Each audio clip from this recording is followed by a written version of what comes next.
قارون کو دولت مل گئی، اتنا بڑا خزانہ تھا اس کے پاس کہ قرآن کہتا ہے کہ ایک جماعت مل کے صرف خزانے کی چابیاں اٹھاتی. یعنی یہ معاذ اللہ کوئی گپ نہیں، یہ قرآن مجید نے بیان فرمایا کہ ایک جماعت مل کے صرف خزانے کی. تو حضرت سیدنا موسیٰ علیہ السلام نے کہا زکوٰۃ دو. زکوٰۃ کے معاملے میں لوگ ہیل و حجت سے کام لیتے، غریب ہو جاتے. اس کو کہا زکوٰۃ دو تو کہنے لگا آپ کی تو میرے مال پہ نظر ہے. اب نے فرمایا تو بڑا بیوقوف ہے، مال تجھے اللہ نے دیا ہے نا، تو اللہ کے رستے میں دے. یہ کام ذرا مشکل ہے کہ اس کو بار بار کہا کہ اس نے نہ بجائے اس کے کہ وہ مال دیتا، اس نے حضرت موسیٰ پہ الزام لگا دیا، ایک عورت کو تیار کر کے لایا. یہ الزاموں والا کیس سنتے آ رہے ہیں آپ کہاں تک؟ حضرت یوسف پہ بھی لگا، جناب مریم پہ بھی لگا، حضرت سیدنا موسیٰ کلیم پہ بھی لگا، اور حضرت عیسیٰ پہ بھی. سارے ہوئے نا الزامات. آپ کیا بات کرتے ہیں؟ الزام لگانا، بہتان ترازی کرنا، اور ہمارے یہاں اچھی بات دل سے پھیلتی ہے، بری خبر وہ جلدی پھیل جاتی. ایک عورت کو تیار کر کے لایا معاذ اللہ تعالیٰ حضرت موسیٰ پر الزام لگانے کے لیے، اور جب وہ بی بی آپ کے سامنے لا کے کھڑی کی تو حضرت موسیٰ نے جلال فرمایا تجھے قسم ہے اللہ کی عزت کی، سچ سچ بتا معاملہ کیا ہے. تو وہ خاتون کانپنے لگی، کہنے لگی میں موسیٰ کلیم کے سامنے کیسے کھڑی ہو سکتی؟ مجھے تو اس نے پیسے دے کے تیار کیا، مجھے اس نے مجھے پیسے دے کے تیار کیا، اور بڑی اس نے مجھے تکلیف دی ہے. یہ جب کہا تو حضرت موسیٰ علیہ السلام رونے لگے کہ تو سارا کچھ کرتا پر میری سفید چادر پہ داغ تو نہ لگانے کی کوشش کر. آپ رونے لگے. آپ یقین کریں لوگ تکلیف دیتے ہیں، بعضوں کا ایسی بات کرتے ہیں جس کا کوئی وجود نہیں ہوتا. تو یہ کچھ لوگ کر دیتے ہیں لیکن وہ سمجھتے نہیں. کہتے ہیں آپ حوصلہ کریں، آپ درویش ہیں. حضرت موسیٰ سے بڑا درویش کون ہوگا؟ کلیم تھے نا اللہ کے، بڑا جگرا ہے نا. لیکن رو پڑے، کہنے لگے تجھے ایسا نہیں کرنا چاہیے. کہنے لگے اللہ اب اسے سزا دے. تو رب کریم نے اس کے سارا ساز و سامان سمیت اسے زمین میں دھنسا دیا.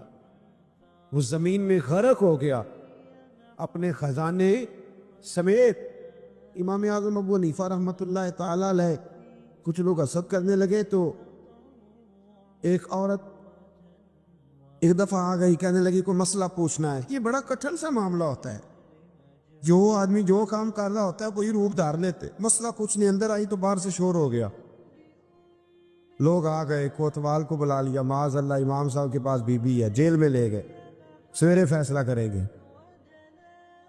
رات کو ساری رات امام اعظم نے نماز پڑھی، ساری رات، اور کہنے لگے اے اللہ اب تو میں بوڑھا ہو گیا، اس حال میں اب ان سوالوں کا جواب دوں گا. وہ عورت بھی ساتھ بند تھی.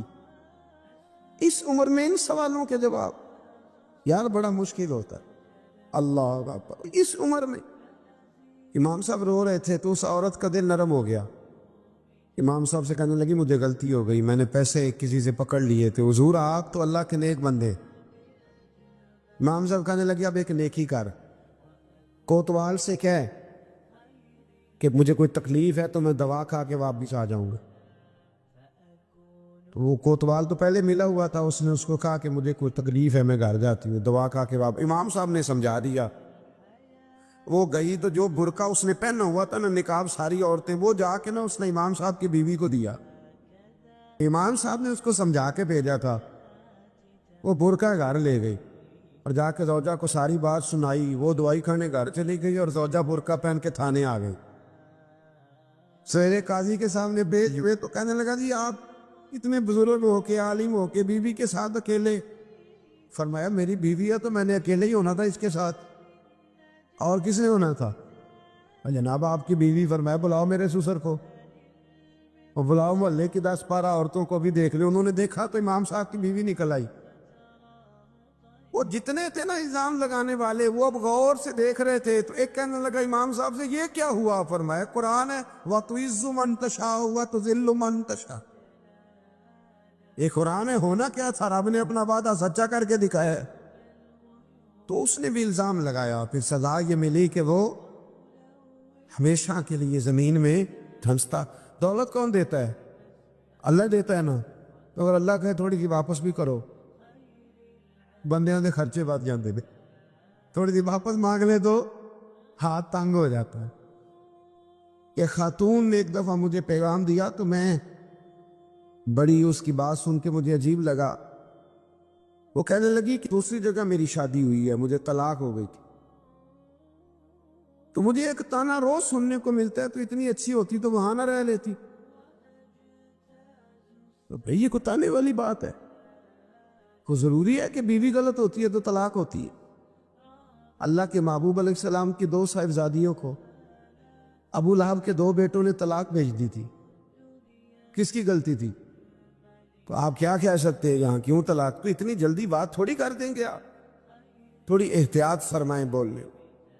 حضرت عبداللہ ابن عباس فرماتے ہیں میرے نبی پاک علیہ السلام نے میری تربیت فرمائی، اور محبوب پاک علیہ السلام نے فرمایا عبداللہ یاد رکھنا، یہ نوجوان دوست میری بات لکھ لیں، پریشان لوگ میری بات لکھ لیں، جن کے پاس قوت فیصلہ نہیں وہ اس بات کو لکھ لیں۔ حضرت عبداللہ ابن عباس فرماتے ہیں میرے نبی پاک علیہ السلام نے مجھ سے فرمایا تھا عبداللہ سن، اگر ساری دنیا مل کے تیرا کوئی نفع کرنا چاہے کر نہیں سکتی جب تک میرے رب کی رضا نہ ہو، اور فرمایا ساری دنیا مل کے تیرا کچھ بگاڑنا چاہے تو عبداللہ بگاڑ نہیں سکتی جب تک رب کریم کی حکمت کا تقاضا نہ ہو۔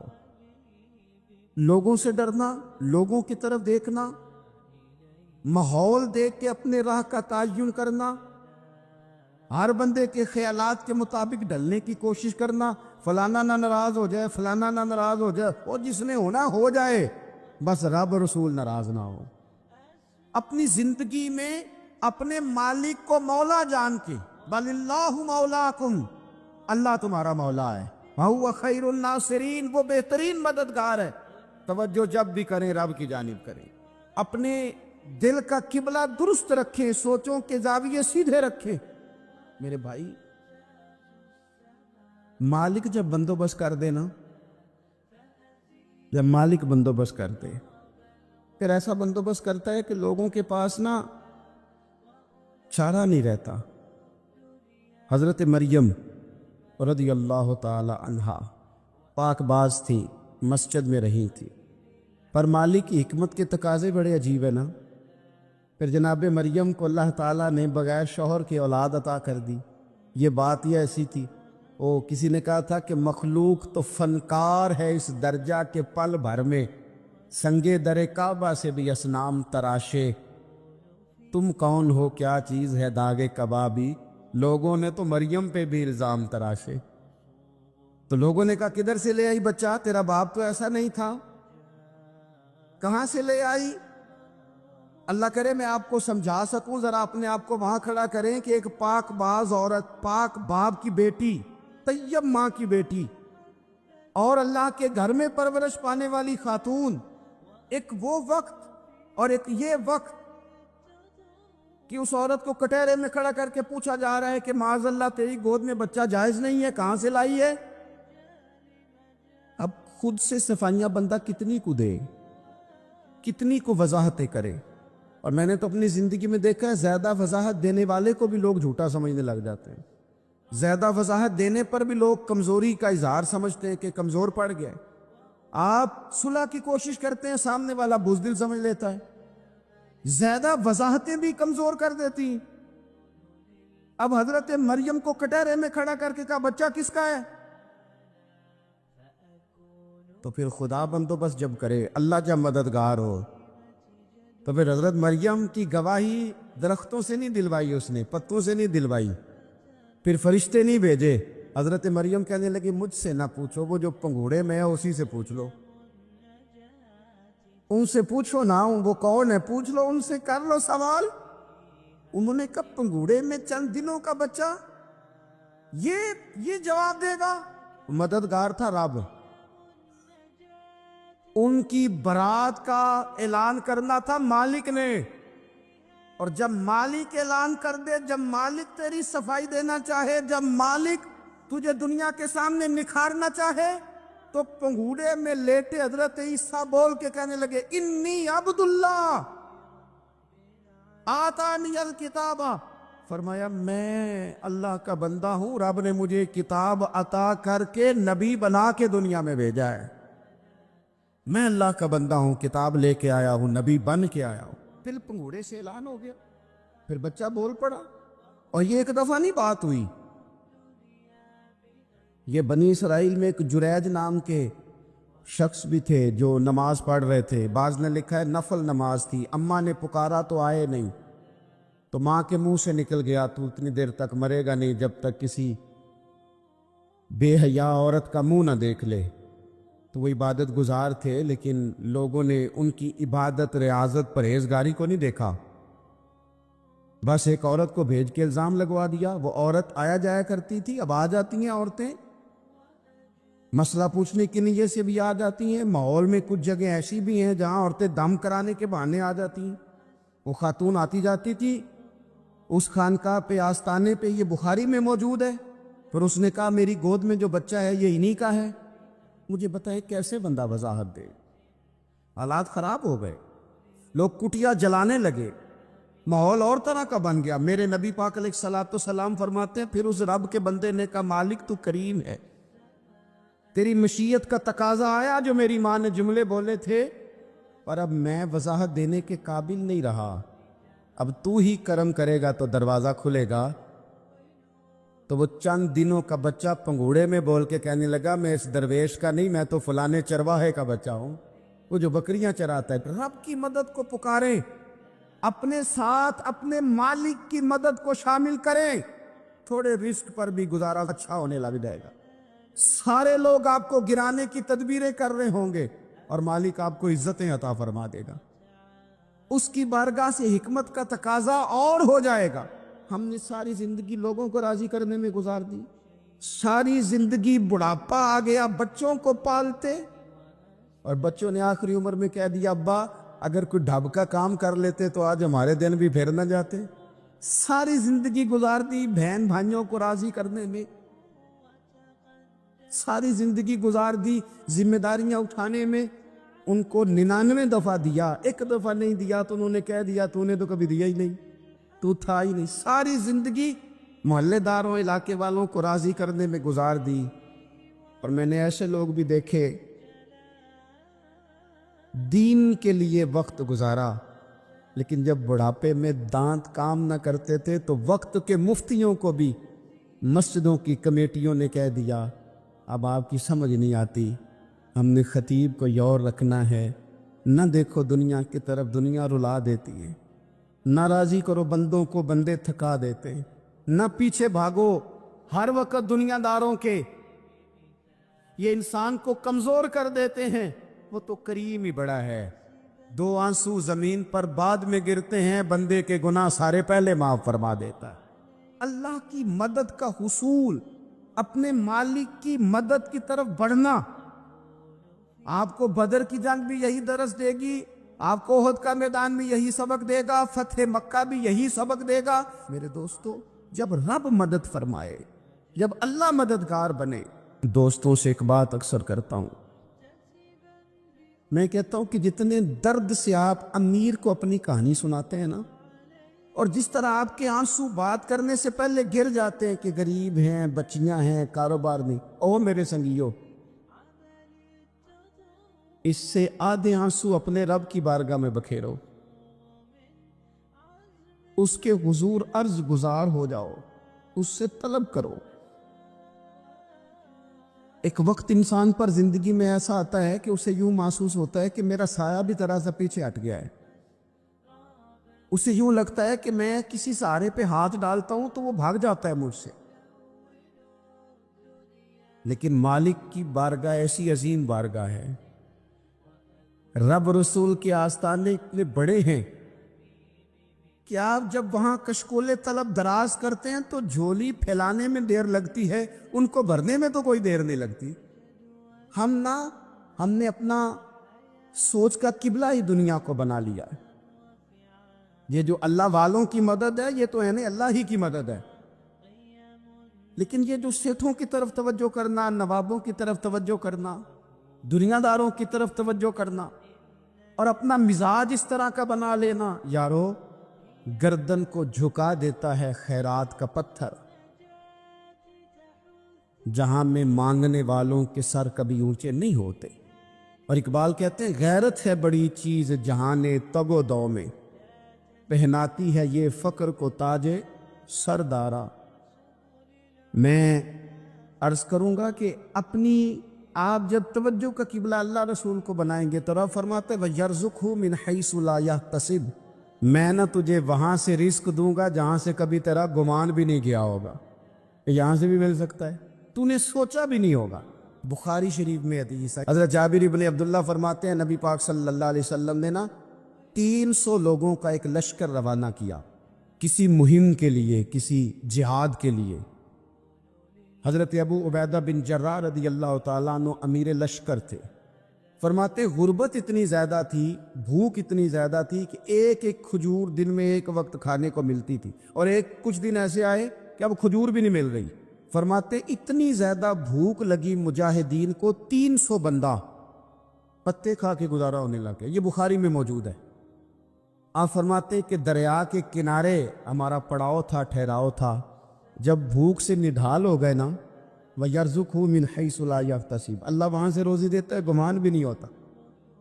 فرماتے ہیں ایک مچھلی اللہ تعالیٰ نے دریا کے کنارے بھیجی، فرماتے ہیں وہ تھی تو مچھلی پر پہاڑ جتنی تھی۔ بخاری میں لفظ ہیں، حضرت جابر ابن عبداللہ رضی اللہ تعالیٰ عنہ فرماتے ہیں 300 آدمی 18 دن تک اس مچھلی کو کھاتے رہے، مچھلی ختم ہی نہیں ہوئی۔ مچھلیاں نہیں، مچھلی کہتے ہیں 18 دن 300 بندہ کھاتا رہا، مچھلی ختم ہی نہیں ہوئی۔ اور فرماتے ہیں کہ اس کی ہڈی نکال کے، کانٹا کہیں گے آپ اپنی زبان میں، کہتے وہ نکال کے تو اس کو کھڑا کیا جب، تو اونٹ کجاوے سمیت اس کے بیچ سے گزر جاتا تھا، 2 اس کے کانٹے جوڑے۔ فرماتے ہیں وہ اس کا گوشت ہم کھاتے تھے اور اس کی چربی بطور تیل کے ہم جسموں پہ ملتے تھے، بیماروں کو اس سے سکون آتا تھا، تندرستی شفا ہوتی۔ فرماتے ہیں ہم کھایا بھی ہم نے، اور کچھ لے کے ہم مدینے بھی گئے، اور قربان جائیں نبی پاک نے بھی اس میں سے کھایا۔ ہم نے عرض کی حضور یہ معمہ کیا ہے، یہ ماجرا کیا ہے؟ تو محبوب نے فرمایا تمہارے پاس غذا نہیں تھی، رب نے تمہارے لیے بندوبست کیا ہے، اللہ نے تمہیں دیا ہے۔ مکان شروع کر لیا ایک صاحب نے، وہ مکان بنانے لگے، آپ وہ حساب لگا رہے ہیں، کہتے ہیں میرے پاس اتنے پیسے ہیں، اتنے میں نے فلانے دوست سے کہنا ہے اس نے دے دینے، اتنے فلانے رشتہ دار سے کہنا ہے اس نے دے دینے، اتنے فلانے سے کہنا ہے اس نے دے دینے۔ یہ ساری کاپی بنا کے مکان شروع کر لیا۔ جو روز کہتا تھا کوئی حکم ہو جاتے 10 سب سے پہلے اس کو کہا میاں پیسے چاہیے دین، وہ کہندا ہو کل ہی منڈا ٹوریا ہے، کہدے تو پرسوں 10 تے لب جانے سن۔ میں آپ کو اپنے تجربے کی بات بتا رہا ہوں۔ یہ لوگوں کا خیال ہوتا ہے کہ آپ سٹارٹ کریں فلانا کام، ہم آپ کے ساتھ ہیں، اللہ کا ہی کوئی نظام ہے، وہ بالکل بھی نہیں ساتھ ہوتے۔ لیکن ایسا نہیں ہے کہ کوئی ساتھ نہیں ہوتا، اللہ تعالیٰ بڑے اسباب پیدا کرتا ہے، وہاں سے دیتا ہے جہاں سے گمان بھی ہمارا یہ ذہن بن جاتا ہے، ہم ساری اپنے حساب سے چلتے ہیں، اتنے رشتہ داروں سے، اتنے کون آپ کے ساتھ چلے گا، سوال ہی نہیں پیدا ہوتا۔ یہ سارے کام چھوڑ کے سب سے پہلے 2 رکعتیں پڑھو، اپنے رب کی بارگاہ میں، رسول کائنات کی بارگاہ میں گزارشات اور استغاثے پیش کرو، وہاں سے خیر طلب کرو۔ دنیا دار کیا دیں گے، کیا دے سکتے ہیں، کیا حیثیت ہوتی ہے کسی، اللہ کہتا ہے وہاں سے دوں گا۔ تو جو اللہ مال دے وہ لینا چاہیے کہ رشتہ داروں کا مال دیکھنا چاہیے؟ جو اللہ دے وہ لینا چاہیے کہ سیٹھوں نوابوں کی جیبیں دیکھنی چاہیے؟ جو اللہ دے وہ قبول کرنا چاہیے یا دیکھنا چاہیے کون سا آدمی کہاں پہنچ گیا؟ چھوڑو، اپنی مٹی پہ چلنے کا سلیقہ سیکھو۔ کسی کے سنگ مرمر پہ چلو گے تو پھسل جاؤ گے۔ مدد اللہ سے چاہیں، اپنی توجہات کا مرکز رب رسول کی ذات پر بنائیں، پھر آپ محسوس کریں گے کہ بڑی جلدی اللہ تعالیٰ کی مدد آنے لگی ہے۔ کبھی آپ صرف کہہ دیں میرا رب میرے ساتھ ہے، اس لفظ میں اتنی طاقت ہے کہ دشمن ویسے زہر ہو جاتا ہے۔ زندگی میں کسی سے بھی لڑائی ہو تو اچھی طرح سوچ لیں کہ اللہ اس طرف ہے یا اس طرف ہے. اگر آپ زیادتی پہ ہیں تو پھر رب مظلوم کی جانب ہے. اگر اللہ کی مدد آپ کے ساتھ ہے تو دنیا کی کوئی طاقت آپ کو گرا نہیں سکتی. اور اگر آپ مظلوم کے مقابلے میں ظالم بن کے آپ کھڑے ہو گئے ہیں اور آپ نے رویہ وہ اختیار کیا ہے کہ جس میں مدد نہیں آئے گی, تو پھر یاد رکھ لیں کہ آپ کوئی بھی ہیں, کہاں بھی ہیں, آپ کمزور ہیں. طاقتور تھے ابتدائے اسلام میں, ظاہری طاقت تھی کفار مکہ کے پاس, وہ ڈنڈوں سے مارتے تھے غریبوں کو, ان کے ہاتھوں میں ڈنڈے تھے, پر خدائی طاقت ان مظلوموں کے ساتھ تھی. صاحب زرقانی نے لکھا ہے, حضرت زنیرہ رضی اللہ تعالیٰ عنہ ایک لونڈی ہیں, غریب ہیں, ماڑے دا کی کام محمد نس جانا یا رونا, غریب سادی بی بی اور لونڈی کنیزہ, ایک مشرک کی کنیزہ تھی, انہوں نے کلمہ پڑھ لیا, وہ ڈنڈوں سے مارتا, دروں سے مارتا, تکلیف دیتا. حضرت زنیرہ رضی اللہ تعالیٰ عنہ کو اتنا مارا, اتنا مارا. اب آپ ایک اور پہلو پر بھی غور کریں, مار بھی پڑ رہی ہے پر خدا ادھر ہی ہے, اللہ کی مدد ادھر ہی ہے. رب کہتا ہے کہ پہلے تو صبر کرنا, ان اللہ مع الصابرین, تو صبر کرے گا تو پھر رب کی معیت ملے گی. ذرا ٹھہرنا, تو تھوڑا ڈٹنا. ان الذین قالوا ربنا اللہ ثم استقاموا تتنزل علیہم الملائکہ, تو کہے اللہ میرا رب ہے, پھر تو پہلے ڈٹ, پہلے تو نے ڈٹنا ہے. ثم استقاموا, جو ڈٹ گیا, تتنزل علیہم الملائکہ, ڈٹنے والے کے لیے مدد آتی. پہلے تھوڑا ٹھہرنا پڑتا ہے, پہلے تھوڑا صبر کرنا پڑتا ہے, حوصلہ کرنا پڑتا, اس کے بعد مدد آتی. مار پڑ رہی ہے, مارا جا رہا ہے. حضرت زنیرہ کو ان کا مالک جو ہے ظاہری آقا وہ مار رہا ہے, یہ کنیزہ ہے, اتنا مارا, اتنا مارا, ان کی بینائی چلی گئی, نظر آنا بند ہو گیا. ابو جہل آیا اور کہنے لگا زنیرہ دیکھا نا ہمارے بت تیری آنکھیں لے گئے, معاذ اللہ, لات و منات ہمارے بتوں نے تجھے اندھا کر دیا. اب ایسا نہیں ہے کہ بی بی روتی جا رہی ہے, روتی جا رہی ہے, مایوسی مایوسی, معاذ اللہ, پریشانی, غریبی بڑی ہے, پوچھنے والا کوئی نہیں, یہ باتیں نہیں. کیا جملے ہیں خاتون کے, کیا لفظ ہیں. ابو جال نے تنزیہ کہا, معاذ اللہ, کہنے لگا دیکھا نا ہمارے بتوں نے تجھے اندھا کر دیا. تو جناب زنیرہ آنکھوں کی بینائی گئی ہے, رات کو گئی ہے, دکھ ابھی تازہ ہے, لیکن اللہ پہ جو توکل ہے, اپنے مالک سے جو رشتہ ہے, وہ اتنا مضبوط ہے, اتنا طاقتور ہے, اس میں اتنی گہرائی ہے کہ حضرت زنیرہ بول کے نا اتنی قوت سے بولی, اتنی طاقت سے بولی کہ پورے کفر پر لرزہ طاری ہو گیا. فرمانے لگی تمہارے بتوں کی کیا اوقات ہے کہ وہ میری بینائی لے جائیں, یہ میری رب کی حکمت کا تقاضا ہے. جب تک اس نے چاہا زنیرہ دیکھتی رہی, اور جب اس نے چاہا زنیرہ کی آنکھوں کی بینائی چلی گئی, اور اگر وہ چاہے گا نا تو بینائی واپس بھی کر دے گا. اگر ہو ذوق یقین پیدا تو کٹ جاتی ہیں زنجیریں, اگر وہ چاہے گا تو بینائی آ بھی جائے گی. حضرت زنیرہ نے رات کو یہ لفظ کہے, ابو جال اور سارے کفار ڈر کے سن کے چلے گئے.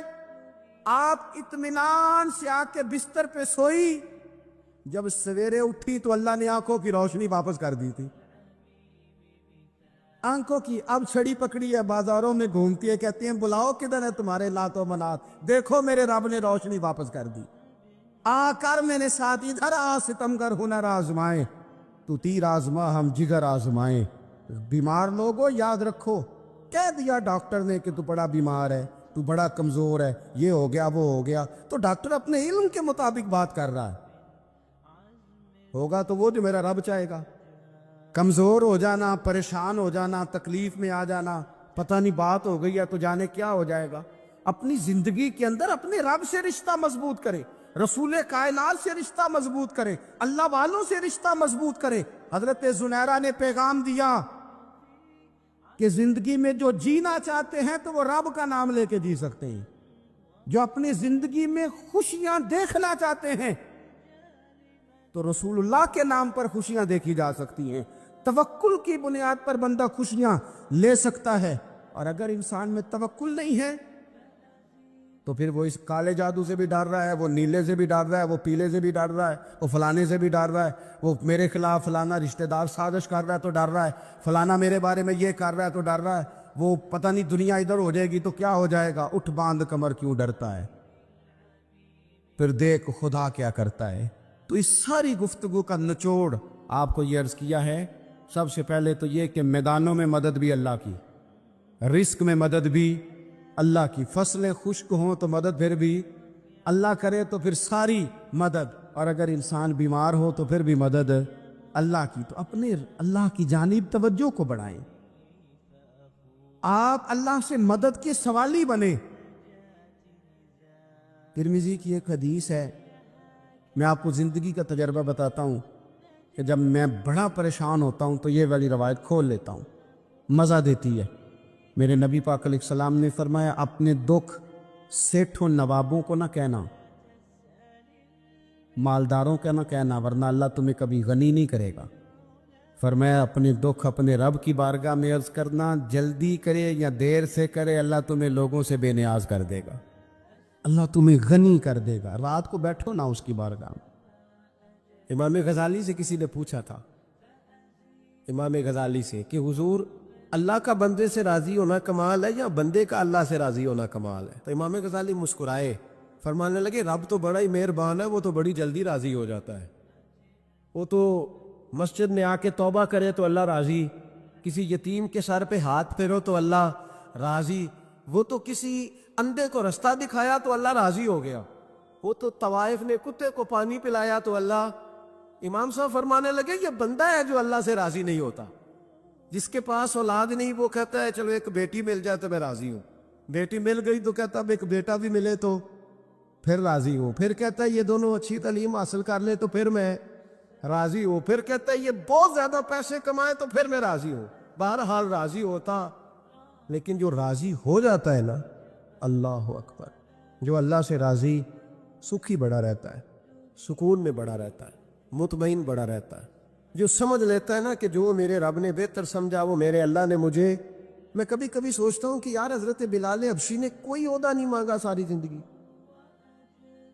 انہوں نے نہیں کہا مجھے بھی ایک صوبے کا گورنر بناؤ میری بھی خدمات ہے, مجھے بھی وزیر خزانہ بناؤ میرا بھی کچھ بنتا ہے.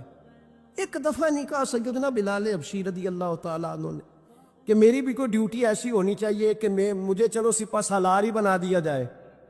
ساری زندگی مسجد میں جھاڑو دیا تو اسی پہ راضی رہے, ساری زندگی محبوب کے مہمانوں کا لنگر پکایا تو اسی پہ راضی رہے, ساری زندگی میرے محبوب علیہ السلام کے بچوں کی نوکری کی تو اسی پہ راضی رہے, راضی بالرضا رہے. حضرت سیدنا موسیٰ علیہ السلام نے عرض کی کوہ طور پہ جا کے, مولا میری قوم پوچھتی ہے کہ کوئی ایسا کام بتا جو ہم کریں تو ہم سے راضی ہو جائے. حضرت موسیٰ کی قوم کا خیال تھا کہ تہجد کا حکم آئے گا تو پڑھیں گے, صدقات کا حکم آئے گا تو دیں گے, جہاد کی بات ہوگی تو کریں گے. کچھ جو نیک لوگ تھے ان میں سے انہوں نے یہ پیغام دیا کہ مالک ہمیں بتائے کہ وہ کس کام پہ راضی ہوتا ہے, ہم وہ کام کریں تاکہ اللہ ہم سے راضی ہو جائے. حضرت موسیٰ کلیم کہتے میں نے عرض کی مولا میری قوم پوچھتی ہے کہ کون سا ایسا کام کریں کہ تو راضی ہو جائے. تو رب کریم نے ارشاد فرمایا موسیٰ کہتے میرا خیال تھا کوئی لسٹ ملے گی, لیکن مالک نے ایک جملہ کہا, ایک جملہ, اور تفسیروں کے دریاب آ دیے.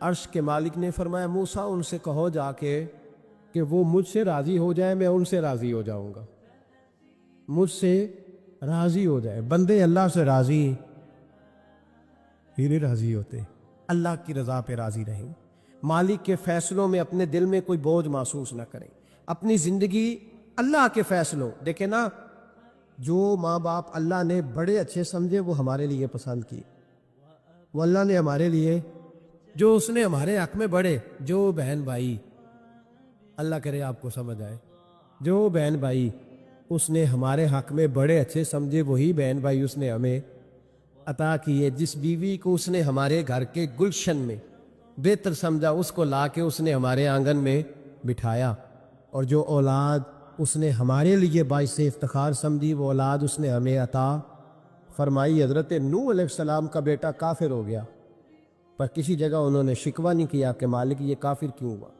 اللہ کے قبضے میں ہے نا دل، پھیر سکتے ہیں نا، مقلب القلوب ہے، لیکن حضرت نوح نے دعا اللہ کی رضا پر راضی رہے، سمجھو کہ میرے حق میں جو بہتر تھا مالک نے وہ چیز مجھے عطا کر دی۔ ہم یہ سوچتے ہی نہیں کہ ہمیں نہیں پتا ہمارے حق میں بہتر کیا ہے، ہمارے رب کو پتا ہے۔